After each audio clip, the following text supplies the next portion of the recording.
And Nintendo, if you're watching this episode, just freaking do it, man. How many episodes do you have to watch before you listen? How many times I gotta teach you this lesson, old man? Like, just do it.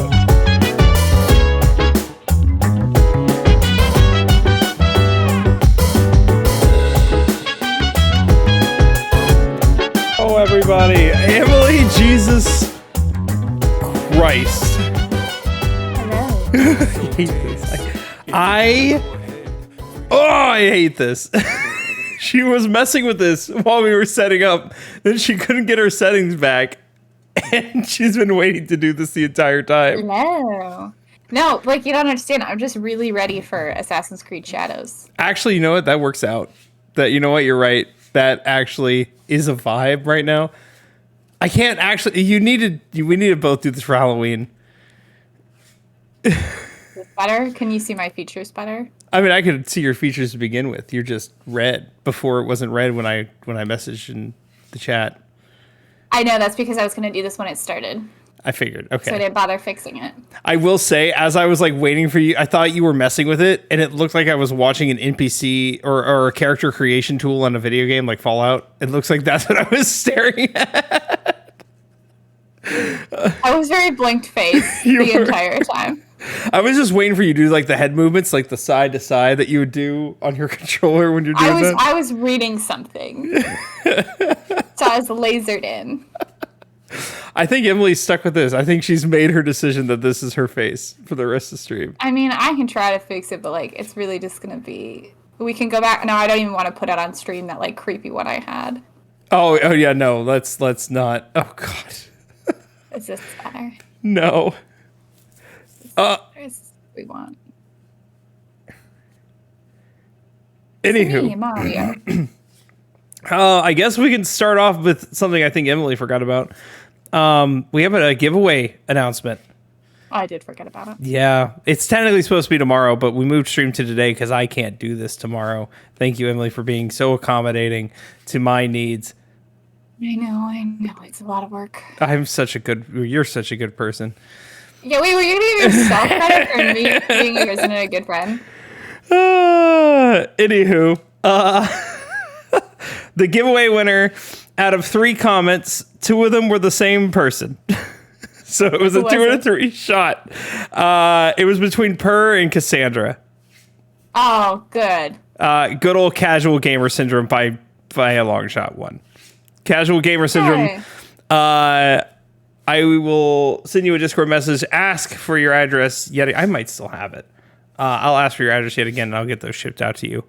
Hopefully this week. Yay, go Cass. Hooray! I can finally get my extra copies of Kingdom Hearts off my shelf. Then again, the real win. There is this guy on TikTok who every time he goes to a thrift store, he buys Titanic on VHS if he finds one, and he had like 150 to 200 copies. Should I just do that with Kingdom Hearts 1 and 2? Yeah. No. I control the market. I would make the Kingdom Hearts games inflate in price exponentially. No, I don't think anybody wants the PS2 version. They want to be able to skip cutscenes. You can in Kingdom Hearts 2 on PS2? Not Kingdom Hearts 1, no. No, you can't. Also stream. Look at my cute side braids. She's been so proud of them. And I need her to get her in-ear headphones ready for next time she does them. They just, you can't see them because of the way my headphones are, so. Hey, stream, look at my cute haircut that I got when I was out of town. It's very nice. I meant to put it up tonight, but I didn't. I'm gonna start taking care of myself more and actually like doing my hair even though I work from home all the time. I think work from home made me stop doing my hair. Your hair how? Like, put it up. Like, you've seen the photos. Like, look at my profile picture on Facebook. It's like that. Oh, I like your little swoop. It's going the wrong way. My part's over here. If it's not up, I have to brush it this way or this is weird. But if it is up, I have to do it this way or else the back of my head is pointy. I think the side swoop is very nice. We'll do a side by side comparison one day. Okay. let's get in some game news, because there's a lot of game news today. Holy cow, the game news has imploded over the last few weeks. We have 2 bits of Nintendo news. One I actually forgot to bring up with you at the beginning. I would like to say, first of all, that I think Nintendo watched our last podcast episode, and they were like, we're so sick of people making speculations about the Switch 2. So let's just get it started. Guys, we did it. We did that. Our podcast is the reason that happened. We inspired them. Nintendo's like, those Podstation guys, Blake and Emily, good guys. We'll do it for them. Yeah, I mean, they saw it and they're like, oh man, that was good. We should give them some more Switch information. Hey, Nintendo, if you ever want to sponsor us or just use us as business analysts for you, yes. And Nintendo, if you're watching this episode, just freaking do it, man. How many episodes do you have to watch before you listen? How many times I gotta teach you this lesson, old man? Like, just do it. Just do it. I will say next week will be the first episode. Not next week. 2 weeks from tomorrow will be the first episode where that is not mentioned in an episode. Oh, well, that'll be depressing for everyone. Yeah, I know. It'll be so sad. I actually thought of a few more gaming announcements if you don't mention them. Yeah, we'll tackle those on. Let's do this, the quick Nintendo news because it's already on the top of mind. One I forgot to bring up with you. It looks like that the Joy-Con class action lawsuit's coming to an end. Of course, it's coming to an end at the end of the Switch. It's not it's bad. Everyone who's involved who like signed up is getting like $12 in the mail that they probably forgot about from 7 years ago. I mean, $12 is $12. That's $12. That can't even get you a new Joy-Con. No, it can't. It can't even get you a quarter of a new Joy-Con. It can't even get you a used Joy-Con. That's how bad that is. It can give you a half of one side. That's Not even. Isn't it like used? I think one side used is like $32, $30. Okay, one side used. I thought you meant new. No, one side. Yeah, one side new. I don't think you can buy them one-sided new. A pair new is like $80. 75. Yeah, I think I paid $80 for my Princess Peach ones. Yeah, they're ridiculous. They're ridiculous. Yeah. That's not enough money for anything. It is enough money for about 10 cheeseburgers off the dollar menu that no longer exists. I was gonna say there is no such thing as a dollar menu anymore. It is about the price of one meal at one very cheap fast food establishment. Yeah, even Culver's is expensive. We went to Culver's on our trip, and that's even expensive. Oh yeah, no, I mean even McDonald's is expensive. I know. I used to get McDonald's like on campus for like $3 for a meal. And now it's like 10. Okay, we're not here to talk about that. That's the first bit of news. People are about to get a tiny bit of cash for something that happened a long time ago. Now the thing that people more so care about, Nintendo watched our podcast specifically. We know they did. John Nintendo watched it and said, hey, they're right. We're not going to do it yet, but we're letting you know. We're letting you know that we're doing a Switch 2 announcement later this fiscal year, at the end of the fiscal year. They made an announcement for the announcement. They did. So that way people would shut up. We're not going to shut up about it. You know, I was thinking, this is silly and kind of a little off topic, but kind of on topic, and I was thinking about it. Which do you came first?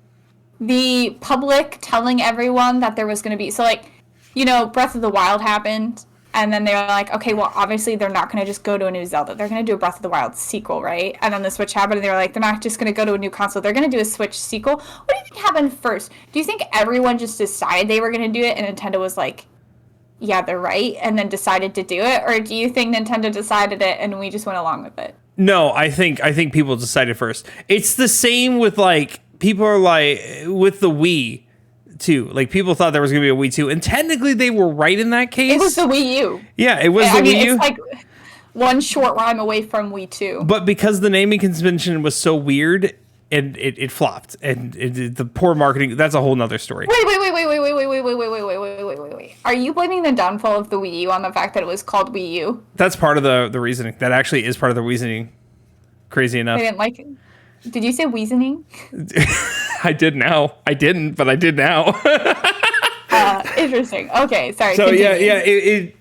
it's not that I'm saying that was the sole reason. It's definitely not. But from people, when people were doing interviews on it and stuff, they said the naming convention was so weird that they didn't think it was a new Wii. They didn't think it was a new console. Like, we already have a Wii, so we're good. Plus poor marketing. Because when the Wii U had already came out, I didn't know it existed until I saw it on a shelf. I'm like, what's that? I've never heard of that before. Yeah, I think the marketing was weird. Good news, though. We'll find out the name of the Switch 2 some point before March 2025. I kind of hope it's not Switch 2. I don't want it to be Switch 2. It's not going to be Switch 2. That'd be too now Nintendo gets into numbering, I would lose my shit. I would lose it. It would be like Switch 2 Electric Boogaloo. We are, from that though, they did pretty much say we're getting a Direct in June, though we kind of already knew that. June is Game Announcement Central. June is, Summer Games Fest. I would say E3, but rip E3, I guess. Rip E3, man. Oh my gosh, my camera froze, and that was a terrible face I was making when my camera froze. It did freeze. It was another NPC look. Really Emily sad. has some wares if you have coin. There are some big announcements coming up, though, in terms of summer being the gaming announcement thing. So first of all, a literal week, I will be in the town of Osaka. Assassin's Creed decided to do a huge Assassin's Creed announcement in the city of Osaka. And it is for Assassin's Creed codename Red, which is supposed to be the open world big RPG Assassin's Creed set in Japan. It has now been officially named Assassin's Creed Shadows.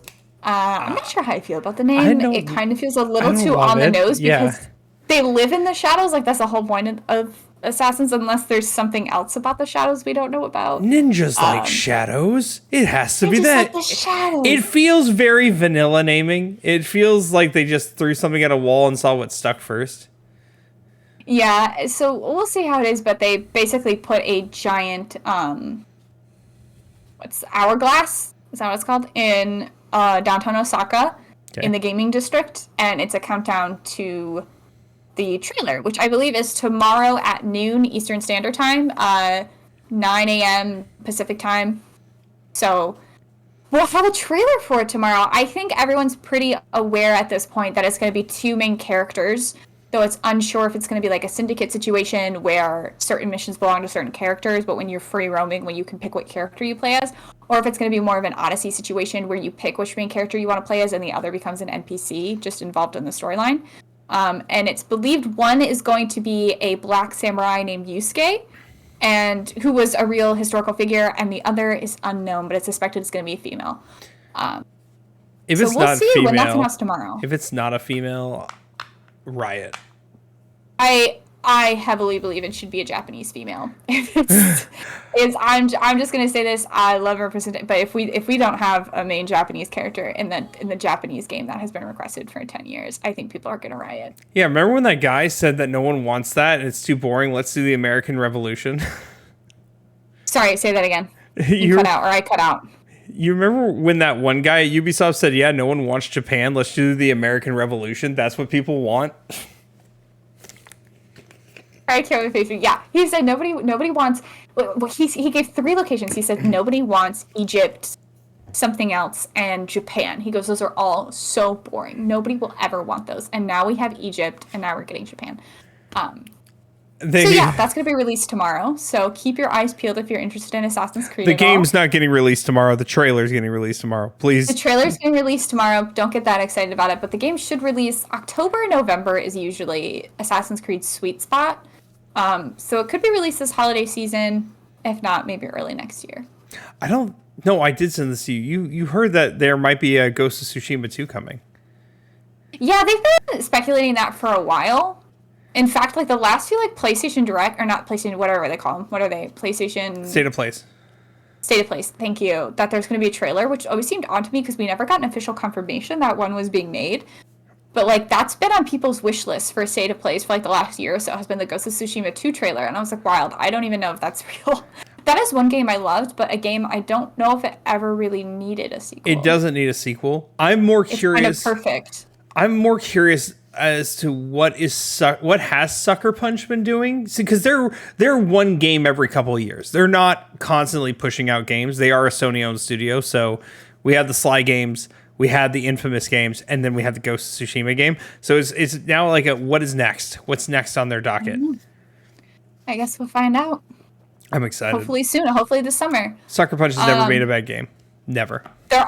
So this isn't an official. Is not official. Nothing I'm about to tell you is official. This is not legal advice. Do not go to Twitter and say Podstation 64 has confirmed that this is legit. Do not pass go. Do not pass. Collect $200. Exactly. As somebody who's very up on Resident Evil news and rumors and speculation, there are two big things to be aware of.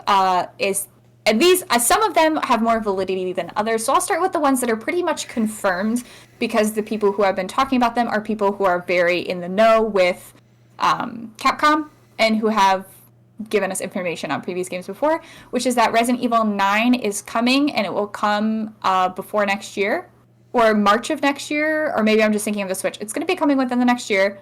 Actually, I think what they said was sometime before January of 2025. The game has been in development for 7 years. It actually has been developed alongside of Resident Evil 8 and was originally considered for the position of Resident Evil 8. So for those of you who are Resident Evil fans, you know that means the story is probably going to be pretty interesting if it could have been swapped out for Resident Evil 8. And so that, I think those are the big things that have been confirmed, that it's going to be coming pretty soon, that it's not delayed, that's been in development for a really long time. Some of the less confirmed themes, but rumors that are still going around, is that it's going to be a Leon-centric game again. Barf. Bootlicker. That it's going to, honestly, and I think they said it's going to be set in 2025, which means Leon is now a ripe, 50 years old. So, love that. We're going to have a 50-year-old Leon. That I think somebody said it was going to be set in Asia, potentially. And I was going to make world. A joke saying Resident Evil 9 Japan, but now it's more confirmed. It's not fully confirmed. Not confirmed. But the theory has been that it's open world, set in Japan, or not Japan, but Asia, and it's going to be a Leon-centric game. That's massive. And it's supposed to be coming within the next year. So we'll see. I think they said it's going to be maybe announced at the State of Play this summer, which would make sense if it's going to be projected to launch before next year. So we'll see. And on a similar topic, I think a lot of people have seen, especially around April Fool's time, which I think made it confusing for a lot of people. They were talking about the Resident Evil 1 remake everyone has kind of been keeping their eyes on. The other rumor speculation is that it's going to be released for the franchise's 30th anniversary, which will be in 2026. That's so far away, though.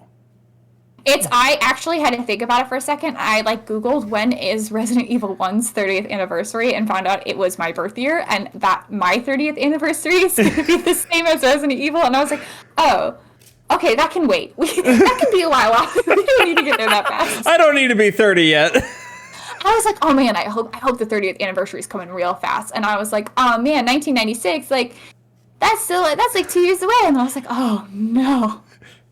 Devastating blow. First time. So I was like, you know what, it's fine. We don't need to rush to get to the Resident Evil 1 remake. So that's what's in the pipeline for Resident Evil at the moment. So stay tuned. If we get any more information on the games, I'll be sure to update you, because if there's two game series I pay attention to, Resident Evil and Assassin's Creed. We have one more bit of news, and it's probably the most disappointing news that we've gotten out of the last 2 weeks. You know what it is. We talked about it. I can't wait for you to share it with me. Yeah. Xbox Game Studios decided, hey, we're going to spend $77 billion acquiring all these studios, then say, we can't afford to keep them all open anymore. And they close, I think it's either 4 or 6 studios, I can't remember, smaller studios owned by Bethesda and I think some by Activision Blizzard.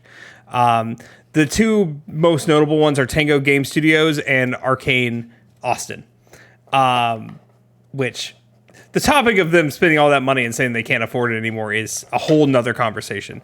They're pretty much just like acquiring game studios to get their IP and then kill them off. Yeah, and it's not great.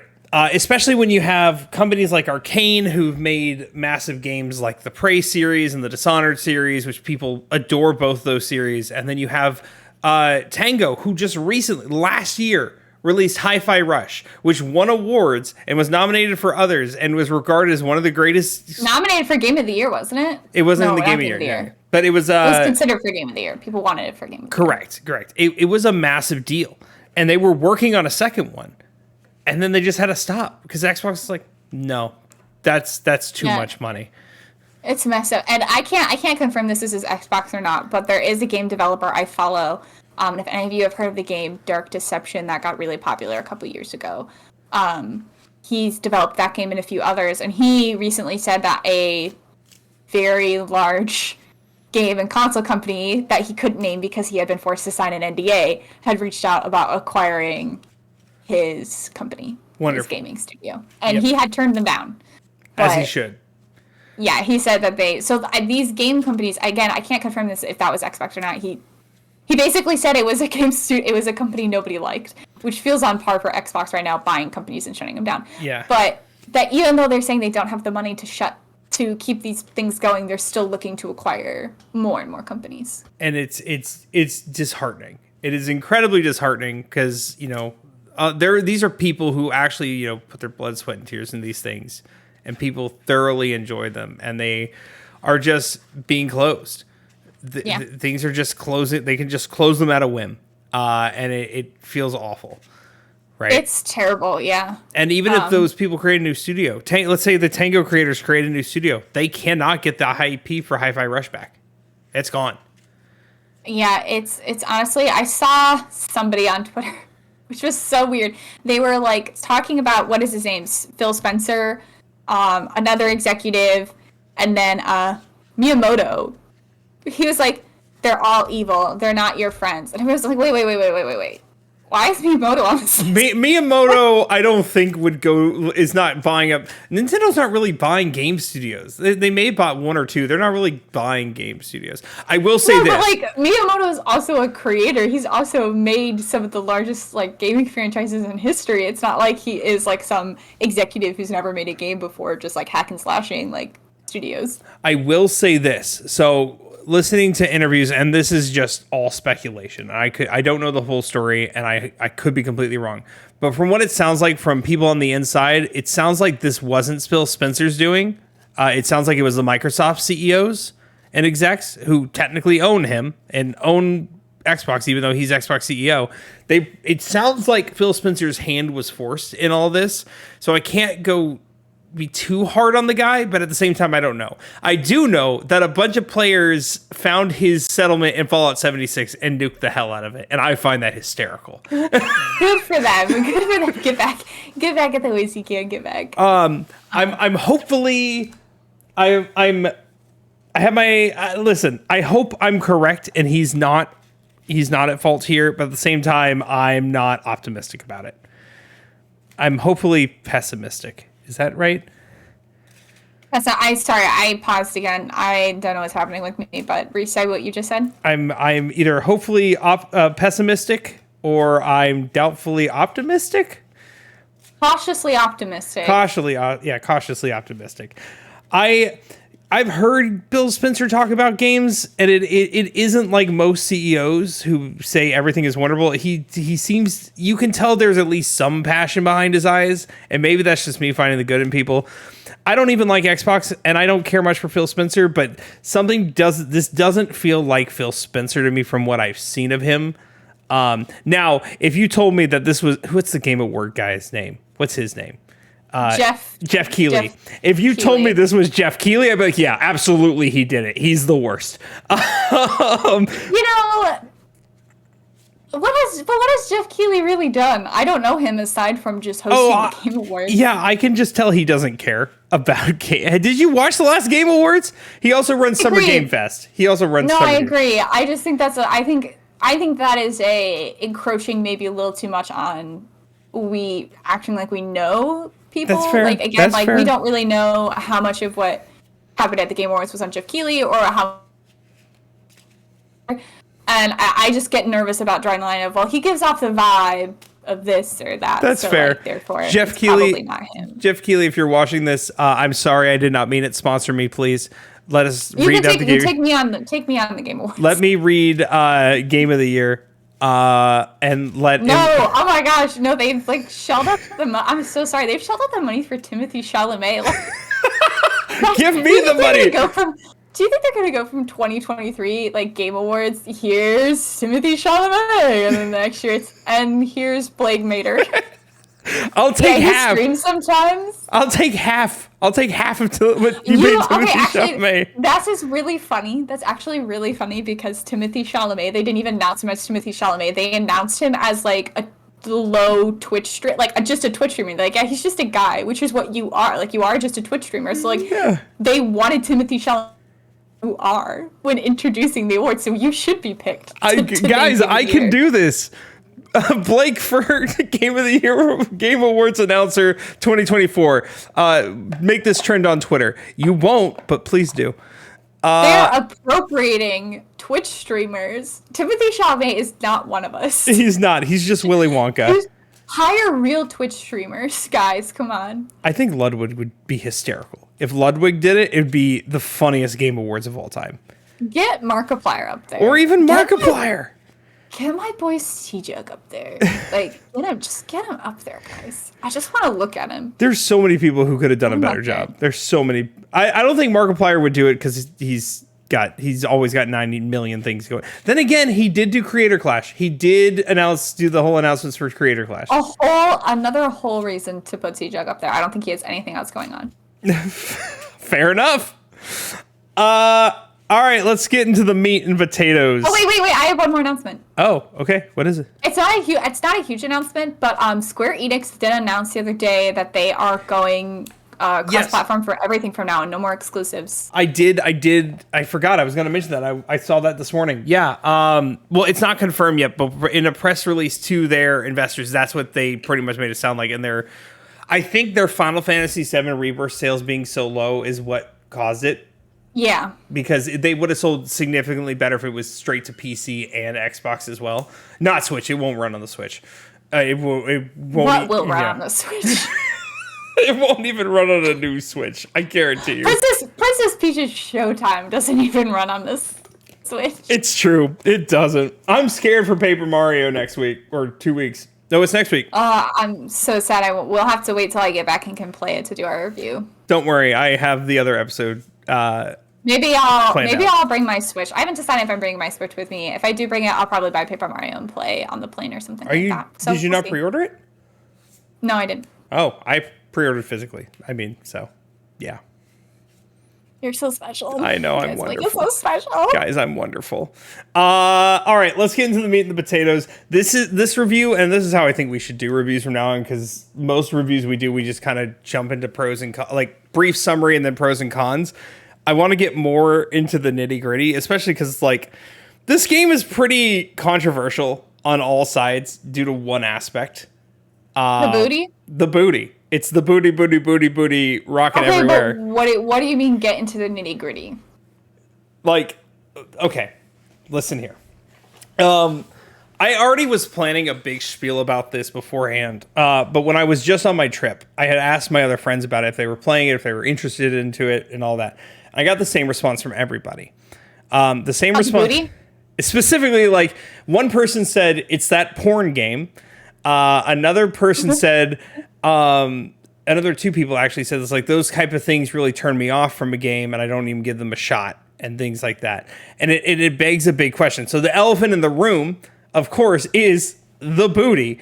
Not necessarily the booty itself, but the marketing for this game, what the game really was, and how it was pushed onto people, and why people may have been pushed away from it. Okay, well, let me say, as somebody who is a little more objective because I haven't played the game, somebody who has received the marketing for the game but has no further information on what the game is, really, aside from like a couple seconds you've shown me here and there. Yeah.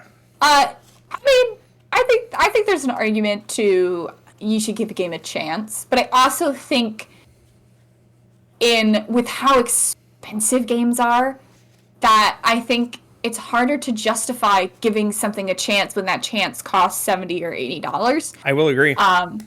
And so I think that means if there's something in your marketing that, like, for example, your main character dressing with a giant booty and some very scantily clad outfits, and the other female character in the game also dressing very scantily, and you give little to no other information on what the game is about other than just these two really hot girls, like, running around. Like, that is not a game, especially with Paper Mario coming out next week. Like, we just had Princess Peach. Like, there's a couple other games on my radar. Like, I am not going to run out and spend $70 for a game that really does just look like fan service. Which I'm not even going to blame you. And I think this is a big problem. And this is your sneak peek into next week's episode. We're going to dive, well, me and a secret guest are going to dive deeper into that whole thing. Don't worry. It is another female creator, because I don't think two men talking about women in video games is the smart move or the right decision. That's good. That's good to know. It's good to be aware of that. However, this is, I've noticed, been a problem with some of the most story-driven games and the most interesting, I don't want to say vanilla, not like generic storyline, not generic hack and slash type games.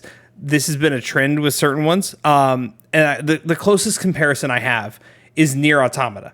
From the get-go, this game, now that we got the elephant out of the room about the jiggle physics and the booty rocking everywhere, this game, Stellar Blade, is incredibly inspired by Nier Automata specifically and other Nier games. The creator himself even said he is a huge fan of Yoko Taro's work.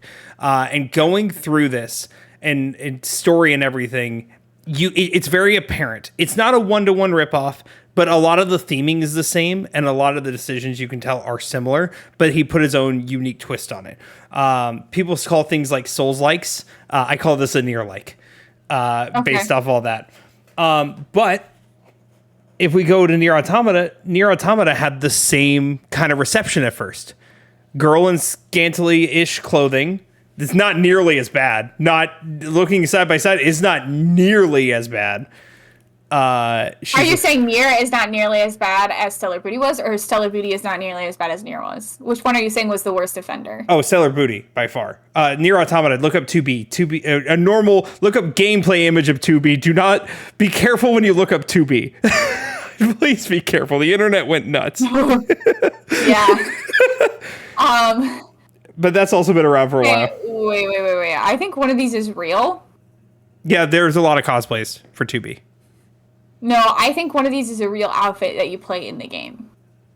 If it's the, like, One Piece type thing, it's like a swimsuit looking thing. Yeah, that's a different character. That's A2, and that's only because I'm not going to get into the story because I actually want you to play the game. There is a reason. See, that's another point. Always like the thing that, like, isn't there always a reason that the female character has to be wearing this scantily outfit? In Stellar Blade, no. And 2B in Nier Automata, no. A2, there is a reason, oddly enough. Is it a good reason? Yes. Is it like an actual reason? Yeah, it's an actually good reason when you get deeper into the story.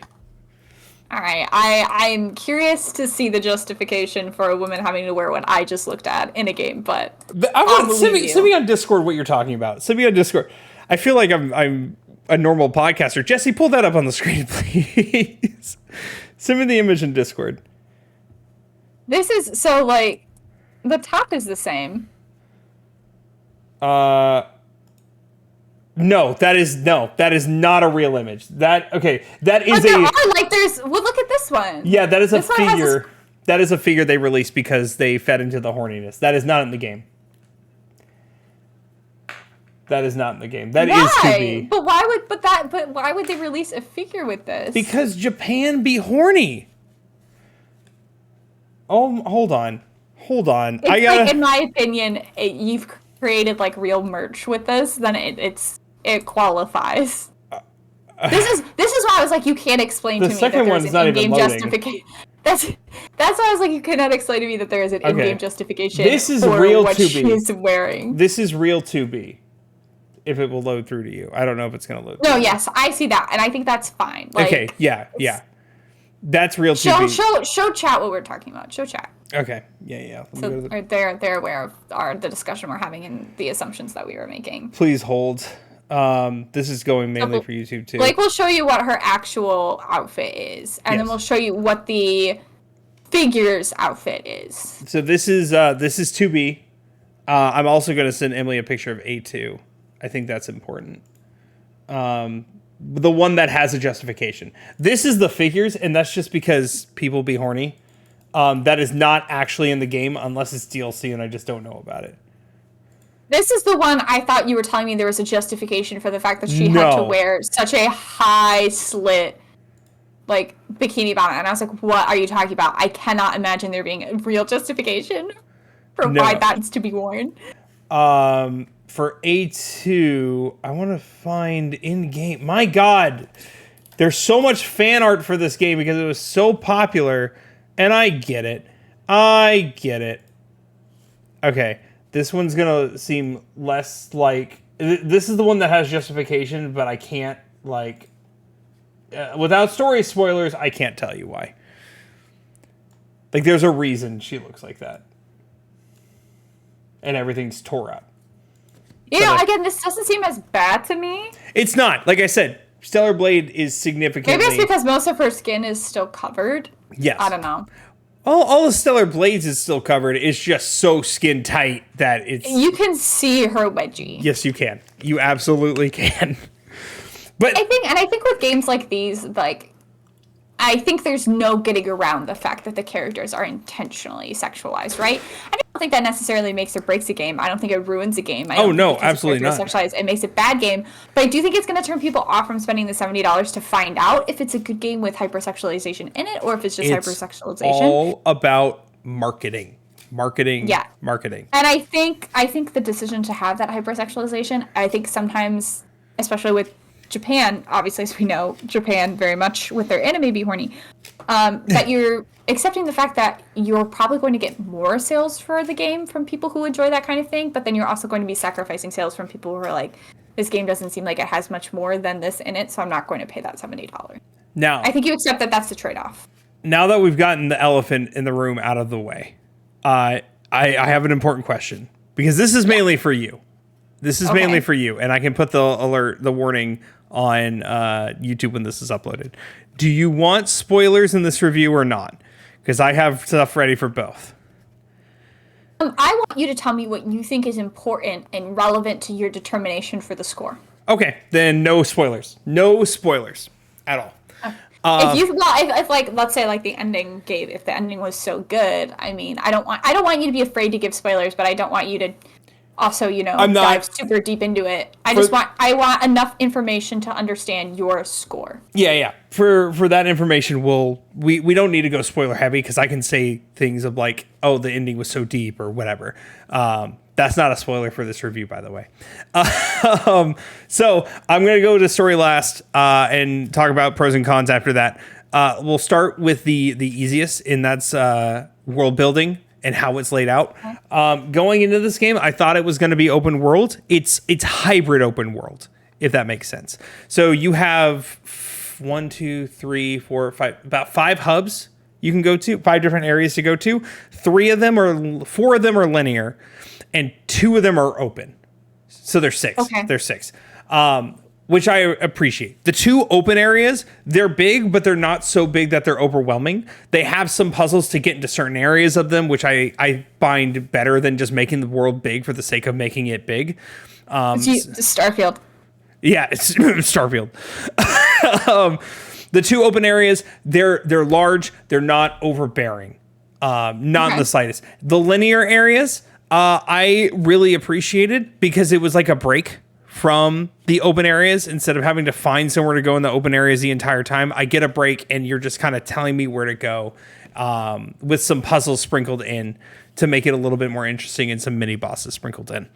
I think when it comes to world building and design and all that, especially in this game it's very apocalyptic. Say it with me, kid. Apocalyptic. I can't say Thessalonians, if you want to make fun of me for saying Thessalonians. I can't say it. I've never been able to.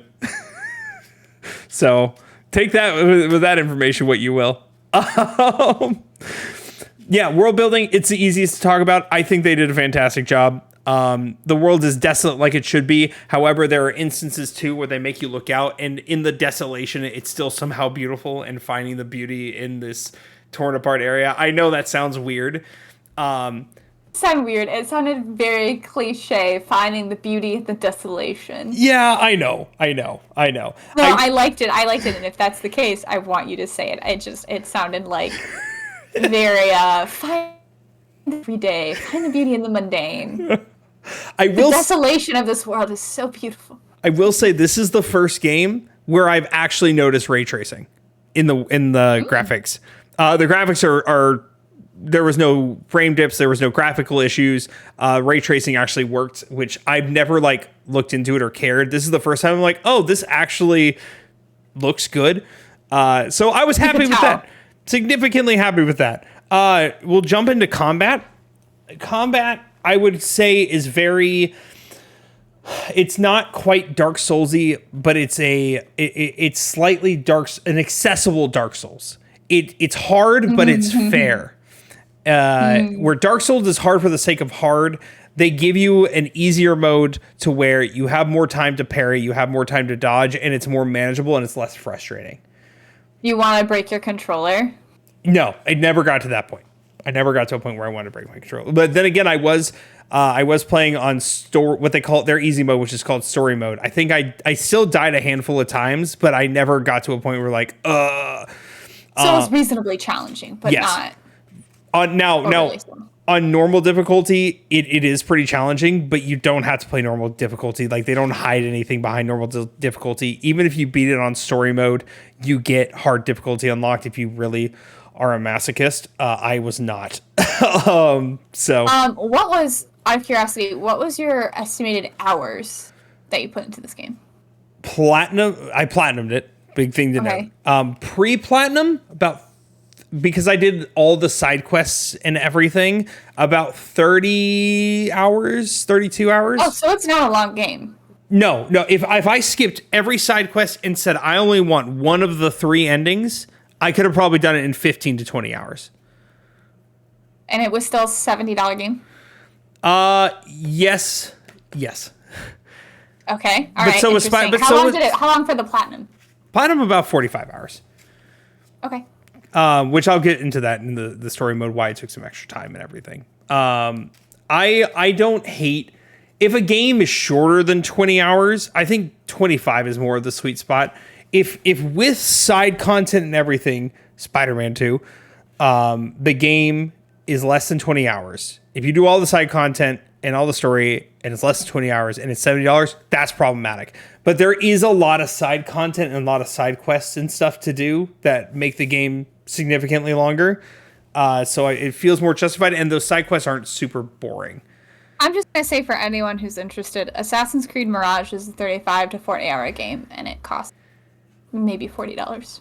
So if you want to save some money, no, don't, because I'm assuming Assassin's Creed Mirage is not as exciting as Stellar Booty. Stellar Booty, Rockin' Everywhere. I am curious though what the price is now. It's probably dropped a lot, huh? It probably has. And you can get Assassin's Creed Mirage for $25, or you can get the deluxe for $30.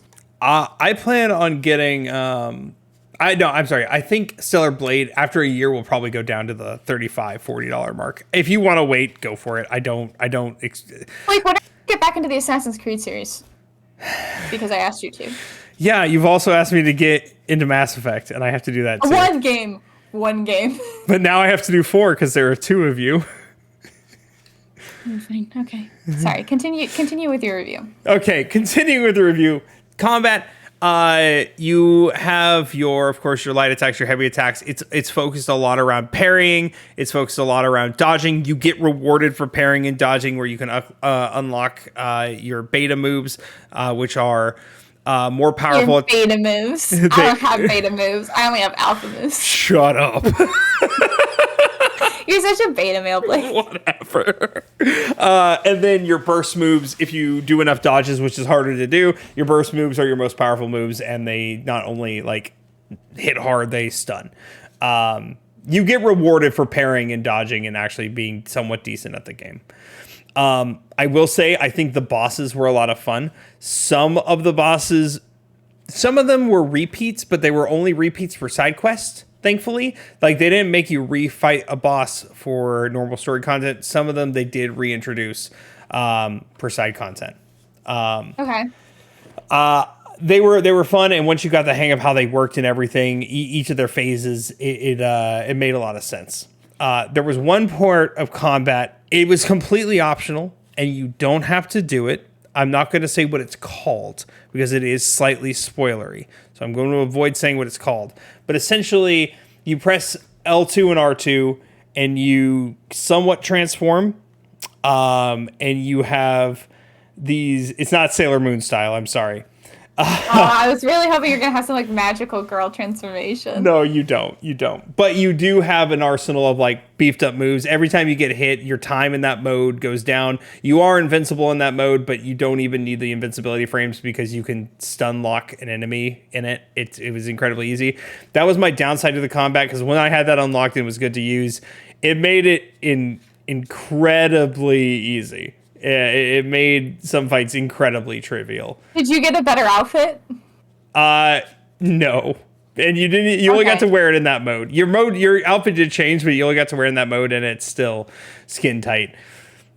Oh, well, skin tight's not always bad if it's well designed, but if it's okay. Oh, yeah, go ahead. One thing I didn't pick up on, I think that's important before I finish combat, because we talked about it earlier. Not all the outfits are hypersexual. 90% of them are. Absolutely. There are some that are, and Emily gave the stamp of approval for some of these. Some of them are very tame. They're not skin tight. Yeah. There's a tracksuit one. There's just a normal hoodie and jeans. I will say she's like a very cute character. And some of her like non-hypersexualized outfits are very cute. I really liked them. But she also has different hairstyles, and they all included her ponytail. They all had a ponytail.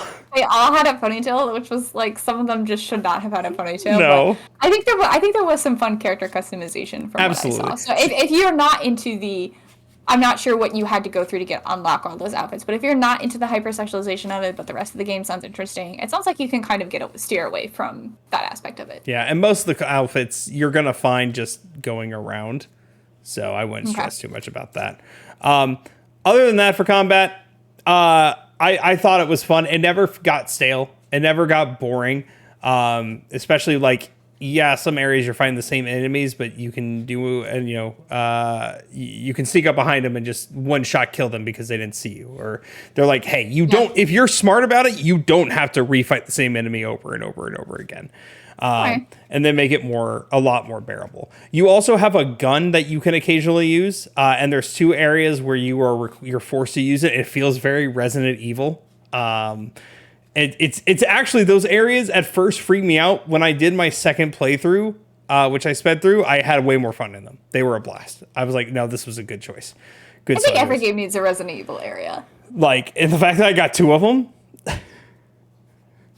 I feel that way about the Silent Realms and Skyward Sword. Mm-hmm. You have to get all the things without awakening the Guardians or having the Guardians catch you. That is my Resident Evil zone for that game. That used to scare the crap out of me.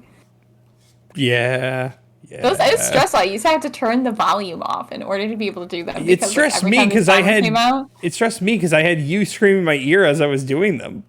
They're scary. Okay, continue. That's it for combat. Except for there's also a whole bunch of upgrades you can find.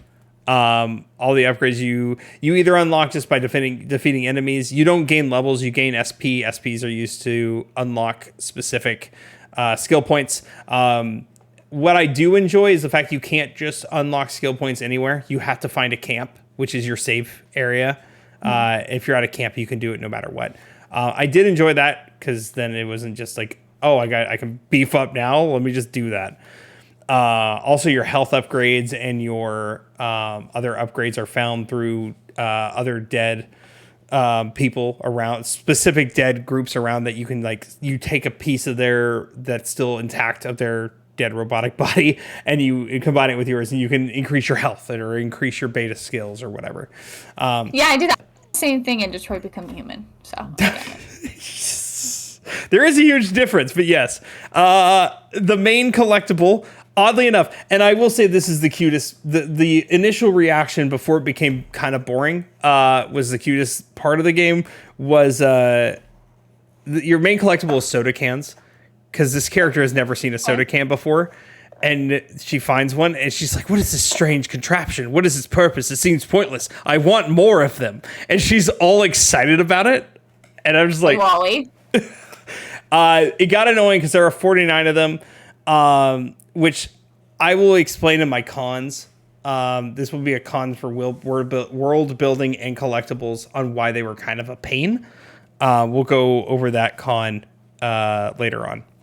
Now let's jump into story. Story itself, I already said this, it's near inspired. It's near inspired to all hell. Post-apocalyptic, check. You have, in Nier, they're technically androids. In this game, they're cyborgs, question mark? You're not sure if they're cyborgs? There is an inconsistency. And without spoilers, I guess this is not really a spoiler. There were points where a big revelation is, are we human or are we not? Okay, so this is Detroit Become Human. Yeah. Yeah, well, Detroit, they know they're not human. They know they're not. They're just androids that have become sentient. Yeah. Yeah. In this game... But, like, it's in the title. Detroit become human. They're becoming human. They're becoming human. That's the question is, are they worthy of the same rights as humans? They were inspired by David Cage, but like, just say it. Yes, it's fine. They were inspired by David Cage. At the end of this game, it's slightly unclear, but I think I'm leaning towards they are human. They are cyborgs. They're humans with robotic parts. Okay. And it makes sense because I know in Detroit, they technically have their AI and they have emotions. These characters just have emotions from the start as well. To give a little bit of backstory on how the beginning of the game works, or what the beginning of the game explains, essentially Earth has been taken over by these creatures called the Nativa, right?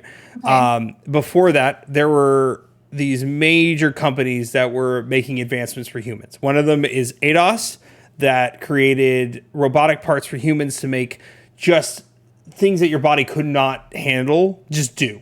You almost became invincible, right? That's fun. You also had Orca, who was in charge of aerospace engineering and defenses. The third company, I can't remember what they're called, but they were more for... I believe they were more for just offensive weaponry, but I could be wrong. I can't necessarily remember, but it wasn't big enough for me to care.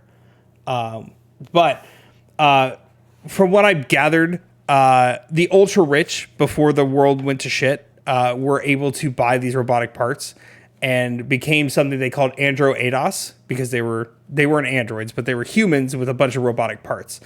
And of course, the dirt poor could not afford them anymore. And the Andro ADOS essentially went to war with humans and were obliterating them until Nativa spawned out of nowhere and just started devouring everything, to where every human who was part of Andro ADOS, majority of them flew away. They went into space because they could live in space in these colonies areas. Andro ADOS then created this group of super femme fatale women armies, different airstrike camps, which your main character Eve is a part of, to go down and take Earth, to go to Earth, take the Earth back from the Nativas, and destroy something called the Elder Nativa, which obviously, nope, I'm not gonna say anything about it. Your main goal is to find destroy all the Alpha Nativa so you can find the Elder Nativa and destroy the Elder Nativa. That is how the game introduces itself. You are part of the 7th Airborne Squad. You are called Eve. Of course you are. Because what else would you be called? There is a lot of biblical imagery. Eve, at the beginning of the game, is badly injured and found by a scrapper named Adam, who is currently living on Earth. Yep. I was going to ask you if there was an Adam. I was like, is there an Adam? His name is Adam, and he shows her this place called Zion, After Oh my gosh. they find a third companion who is an engineer named Lily, who's obviously a reference to Lilith, which is a less familiar Bible character. How do people not know? I think everybody knows about Lilith. If everyone knows about Lilith, then everyone knows about Lilith. Yeah. So there's a lot of Bible imagery. Was Lilith evil in the end? No spoilers. That seems like it has as much subtlety Short answer, no. Short answer, no. Okay. No. Just doesn't seem... none of this feels very subtle. No. I'll tell you off stream spoilers because I kind of want you to know. I'm not going to force you through this game, but I kind of want to tell you about it. I probably won't play it, to be honest. So yeah, I'll tell you off stream about it. Okay. I'm intrigued. No, my game list is already full. Man, I got to play Thousand Year Door. I got to play Persona 3. I have to play 13 Sentinels. 13 Sentinels, that's what I was thinking for, and Mario Odyssey. Yep, she's got a backlog, and she's still probably only going to play Dreamlight Valley. I actually have not been playing much Dreamlight Valley recently. I've been checking in to see like what's in my store, but I really have not played much. I've kind of fallen off it. Who are you? Back. It will come back. It always does. It will come back in a month. She always comes back. It will definitely come back. I have to beat the Star Path before it's over, but it will definitely come back with the next update at the very least, which I think is like in a month because Mulan is coming, and I'm so excited for Mulan to be coming. So definitely be back. She'll be back. Yeah, no doubt. As for more story beats, you in Zion, you find there's this group of Andro Ados that are still alive and that are trying to keep the area, running, and you find this guy. They named him the Elder. He's not the Elder in Atiba. He's the Oracle. That's his name. The Oracle. And essentially you make a deal with him. He's like, hey, I'll help you find these Alpha Natibas if you help me find these power cores to keep some of these Andro Ados people alive because they are out of power and they can't live. They're on life support, essentially. Okay. So as you go and you find these power cores and you help out these people, with side quests, more and more people start populating the town. It's very well fleshed out. There are some, like I said earlier, there are some holes in the story, and I will mention that in the cons. But that's the general. So how would you rate the story? Like how in terms of how impactful the story was in comparison to the action? Would you rate this like, okay, so let's say The Last of Us being the most like this was all story with good gameplay, but like the story was the main like driving component, or like Zelda, like Wind Waker, like the story's really good, but like the gameplay's good part. Or would you rate it all the way down to something like, obviously not on that road, but like let's say the bottom one is then Fall Guys, where it has no stories and it's just the gameplay, and then maybe the middle one being something. I guess I would also put Persona at the top, where like the story is the main component and there's like good gameplay, but like it's story heavy. To like, where would you say this falls in terms of how important the story to the combat is? This is where it gets tricky because there are definitely games, and there are games on this scale. Like I think I think Wind Waker is a good middle ground, right? Where the it's pretty good and the combat's pretty good, but it's both half and half, right? Bring it to the Switch. It's the best Zelda game. But with this game, and it's the same with Nier, I think both are very, very good. Once again, there are still some plot holes in Stellar Blade, and maybe that can be fleshed out later if they do a sequel. They're both very high. I would rate them very high because it's the type of story that's so artistic that it's super impactful, but the combat is also, while both are definitely inspired, they're also original and creative. So you would rate the overall story of this as something as strong and as impactful as The Last of Us or like Persona 5 or something similar? Yeah, around that area. Once again, it's hard because it's like high praise. So you would say this is like the best story of a game. I wouldn't go as high as The Last of Us or Persona 5. Or even, it's still a step below Nier. If I had to give the story alone a rating, it's a solid. Okay, my 10 out of 10 stories, you are Nier Automata being one of them, Persona 5 and Persona 3 being another two. Those are what Last of Us. I haven't played. I don't know anything about The Last of Us. But Okay, let's say Ghost of Tsushima. I would say Ghost of Tsushima is a top tier story. For you, yes, I will. I even say that Ghost of Tsushima was a 8.9 story for me, but that's fine. Yeah, I mean, I put Stellar Blade in the same camp. It's about a 9. It's a 9 story. It was good. It had some holes in it, but it was very, very good. And I love artistic theming. If you have a story and you have a theme to that story and you make everything fit into that central theme, I'm already in. Nier Automata does it perfectly. Persona 5 and Persona 3 do it very, very perfectly. I'm assuming The Last of Us does it perfectly. Another game that does it perfectly, where it's about like the desperation of man, and everything plays into that. Call me out, chat, for not playing The Last of Us. Come on. Such a good game. Why wouldn't you play it? I think this game is close. I think it's close, but it's not quite there when it comes to that. I guess I'm just having a hard time reconciling in my mind that a game that we call Stellar Beauty can have a story that's that good. That topic's coming in 2 weeks, y'all. Stay tuned. I hope you're excited, and we have a guest for it, so that's going to be interesting. Are there any choice-based decision makings or romances or companions in this game? Choice-based, there's only one.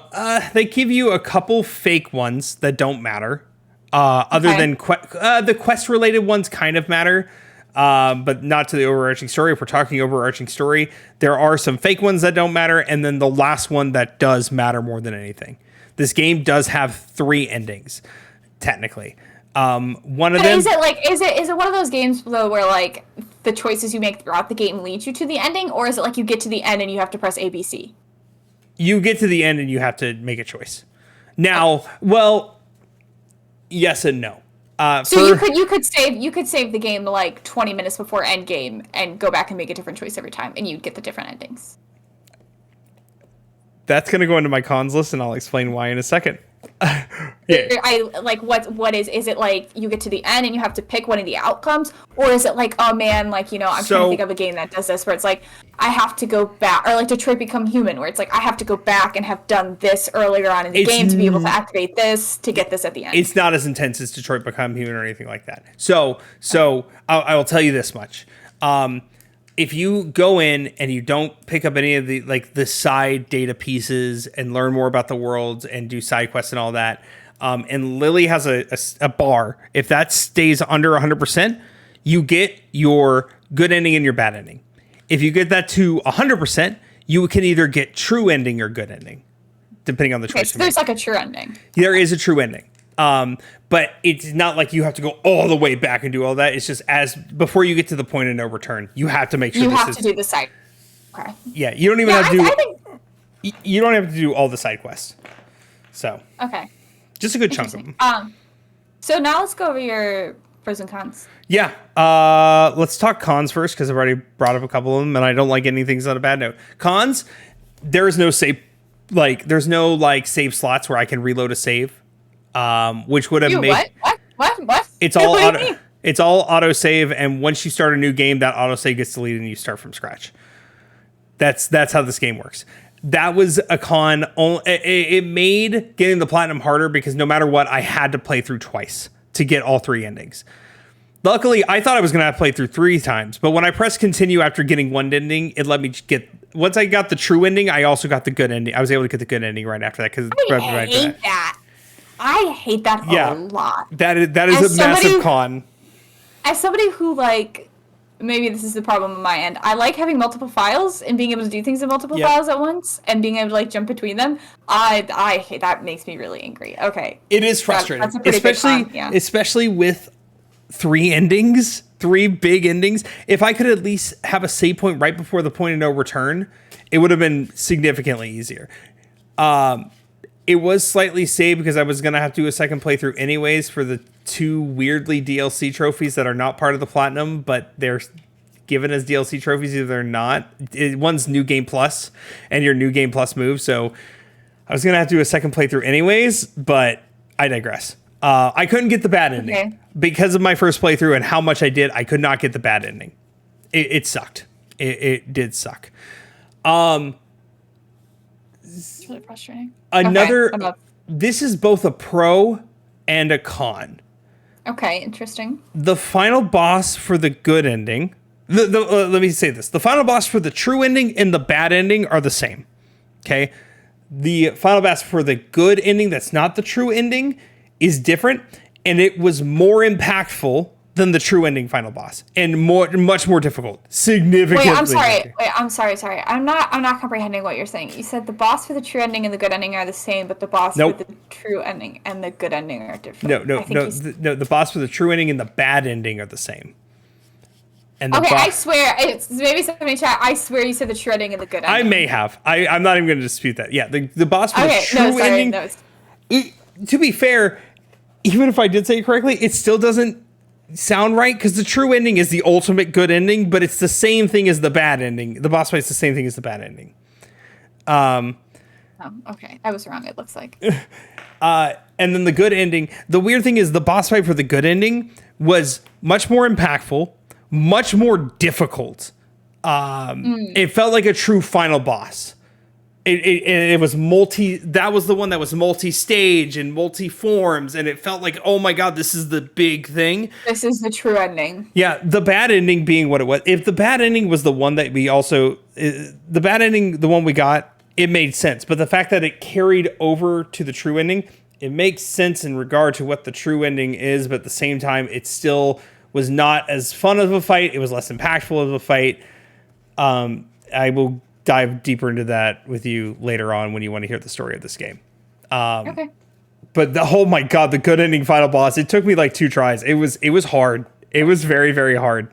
I thoroughly enjoyed that boss fight more. I think there was ways you could go around it too. So that I see how that's a con and a pro. Yeah, it's definitely both. Because oh my god, that's one of my favorite final boss. I will say that it's one of my favorite final bosses ever. Was that one? That is setting the bar really high. It is. And the only other con, even though I thoroughly enjoyed the story, like I said before, there are plot holes. There are definitely plot holes, and I don't even think they're necessarily plot holes. It's just poor explaining, to where I had to like look back and like, didn't we say this earlier? And I could have just misunderstood. But yeah, there are just some weird points where I'm like, okay, but I thought this is what was happening, and it wasn't. Now talk about the pros. This, in terms of the story, the twist, fantastic. There are like 3 major twists, and they're all pretty damn good. None of them felt cliche. One of them I kind of called, but only because of a weird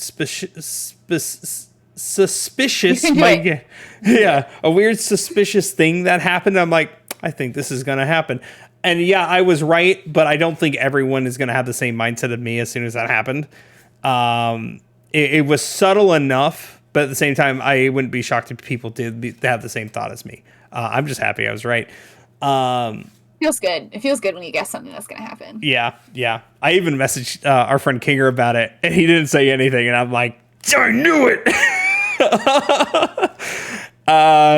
So yeah, that as for the twists and how the story was laid out, I thought it was very, very well done. It was definitely, once again, a more artistic style game when it comes to its story. It's very good with its theming. I'm very happy with that. Its combat, it's very fun. I'm not even a big fan of dodging and parrying. This game, once again, made it feel hard but fair versus just hard for the sake of being hard. It felt like, hey, I want to teach you how to do this. And that way, once you are good at it, your industry, you become a powerhouse. Like nothing can touch you. And it's great. I like the secret moves. I like the unlockables. I do like a lot of the side characters. This one's not important to the story, but there's one dude who lives by himself out in a pond, and you fish with him, and he's just the chillest dude. And he gives you like dad life advice. He looks at you, he's like, yeah, man, I don't know if I'm going to see you again, but I really hope that day comes soon. Keep on, keep it on. I'm like, that's my boy. I like that, man. He's just this big dude who just wants to fish by himself with danger all around him. He's just a chill dude. I loved him. A lot of the side characters were very, very good. I did enjoy pretty much all of them. I don't think there was one I didn't like. Even one who was like, who was known to be a glutton. even he was just like a good comic relief, funny type character that I really, really enjoyed. Combat side missions didn't feel stale. Story was, once again, there were holes, but it was really, really good. I'm gonna give this game, because I know a lot of it was inspired, I can't give it any higher, even though how well it was executed. I'm gonna give it a solid 8.4 out of 10. Okay, remind me, what was your final Starfield rating? 7 point. I think we went down to 7.2 or 7.3. Okay. I honestly, at this point, I'm even willing to lower my Starfield rating even lower. So, like, something interesting is, like, actually, of every single person I've talked to, you are the person who likes the game the most. I didn't dislike it, and I like the Bethesda formula, but even I can recognize it's just no. But like, that's the thing is that the first thing out of your mouth was, I don't dislike it. Everybody who's played it has disliked it, or every other like person I didn't. It's definitely above. It. It's above a 5, but more and more I've been thinking about it. I still give it like a 6, maybe a 6.5, a 6.6. Also, So that's a pretty good score though for this game. No, I don't think it deserves below an 8 by any means. For what it did. Sorry, go ahead. Yeah, for what it did, and even though it was heavily inspired, it did a good job. And I also have to remind myself, this company, they've only done mobile gacha games. They've never done a big AAA budget game. And if this is their first, I have high hopes. Like, I have high expectations now for a next one. Because, to be honest, I think they can make a 9.5 to a 10 out of 10 game. I think they can make an absolutely stellar game. All right, I'm done. You heard it here first, folks. Stellar booty is not just about booty. There's more to it than that. It's worth picking up. If you want to hear, I won't be picking it up, but it's apparently very much worth it. It is in my eyes. I don't think it's going to be for everyone. It's not going to be for everyone. It's rated M actually for mature. Would you say that it is good enough that it's worth going out and getting right now, or is it worth waiting until it goes on sale? If you are a fan of Nier Automata and Dark Souls style combat, get it now. If you like both, but are not like super into it, wait till it's on sale, or wait till it lowers in price. There's no online. It could be. Do you think it's good enough to be a Game of the Year contender? I don't think it will win. I think it will. It could be nominated. I don't think it will win. Okay. I was more so wondering on like the classifications of Game of the Year if you felt it met those, like it was worthy of being in that tier. If it got nominated, I would not be upset. And the only reason why is because this year has already been a slow year. The only game right now that I can be like, that game needs to be nominated no matter what, is Rebirth. Is the only game I'm like, that game has to be nominated and it deserves to win. The only two games, and they're not even confirmed for this year, but the only two games that could possibly reach that for me on the docket right now are Resident Evil 9 and Assassin's Creed Shadows. Yeah. Or Silent Hill 2 remake if that's released, but I also know we have a lot of feelings about remakes. Yeah, which once Rebirth falls into that category, but it also is the RE4 type remake where it's not really a full remake, it's a completely different thing. You know? Yeah, I think at this point, like RE4 and the Silent Hill 2 and like you said, Final Fantasy, those original games are so old that any remake, it's not like a remaster, it's a full-blown, from ground up remake. Yeah. With new story additions, some stuff cut out, some stuff changed, new modes, things like that. So I think games like that are getting those remakes, I think there's more to consider there. But yeah, I know that not only in our podcast has that been a conversation before in our friend groups, but I also know that's been a consideration throughout the gaming industry as well, as where do remakes fall. Crazy enough, two of my friends who are massive Final Fantasy VII fans, and one of Allison's friends who we see every time we go over there. We all had the same conversation. They were all turned off from Final Fantasy VII because of Tifa at first too, like for the same reason as Stellar Blade. But like, one, Tifa's not nearly as bad, not even close. But two, it's the same treatment because Tifa's such a deep and meaningful character with so much depth, and it's all brushed up to this conversation's going to be here next week or 2 weeks from now with our guest host, which Emily will not be here for. Crazy enough, in Japan. Yeah, crazy enough, I found this person on TikTok who was arguing with cis white men about Tifa on the internet and how they all sexualize her and she's not a deep character, blah blah blah.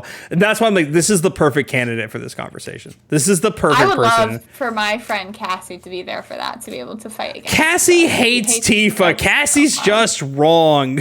Cassie despises Tifa. Everyone I have told what Cassie has told me about her being a pick-me, they're like, has she met Aerith?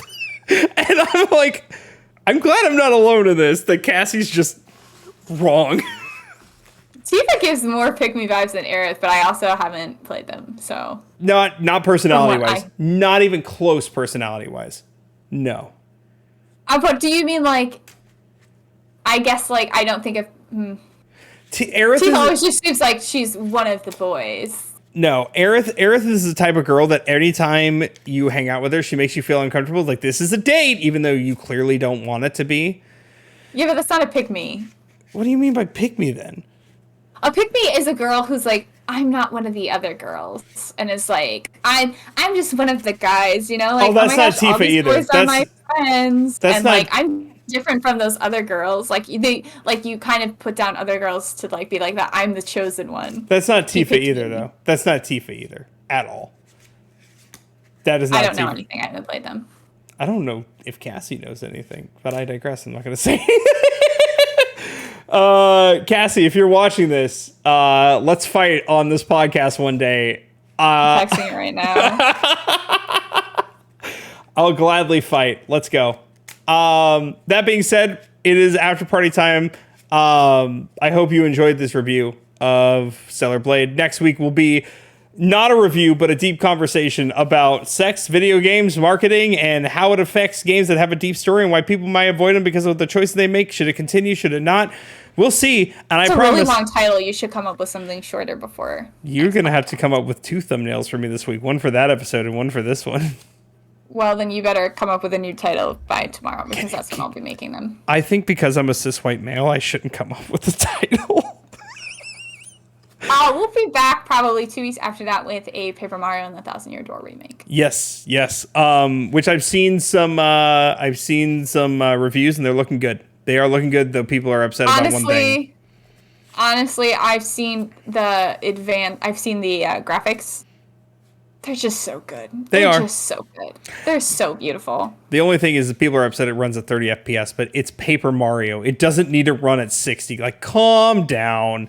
I once emulated Paper Mario on my really, really old laptop, like 10 years ago, and I like figured out how to get a Xbox controller or something attached to my computer to play it, and the introductory cutscene was like literally like two frames per second. It was so slow. I had to wait like 20 minutes for the introductory cutscene to be done to play any of the game, because every cutscene was like that. And you know what? I grinned and bear it because that game was so good and I wanted to play it so badly. So you know what? Perfect game. I can live with anything. It is the best Paper Mario game. So on that note, it's definitely fun. We're going to the after party. If you're watching on YouTube and you want to be part of the after party, you gotta have to come to the live streams, baby. I'm so sorry. You gotta have to come to the live streams. You have to talk to us, and then you can join the after party. If not, and you don't have time, totally understandable. We'll be here every other Friday like we normally are. Thanks for watching. And you can find me at twitch.tv/thebeardedblake show. This is the part where Emily starts to look away. You can find me in Tokyo, Japan, because that's where I'll be as of Sunday. So don't look for me, friends. You won't find me. Twitch.tv/EmilyJean33. Yeah, there too. On that note, we'll talk to you guys in 2 weeks. Bye, everyone. Bye-bye. Bye.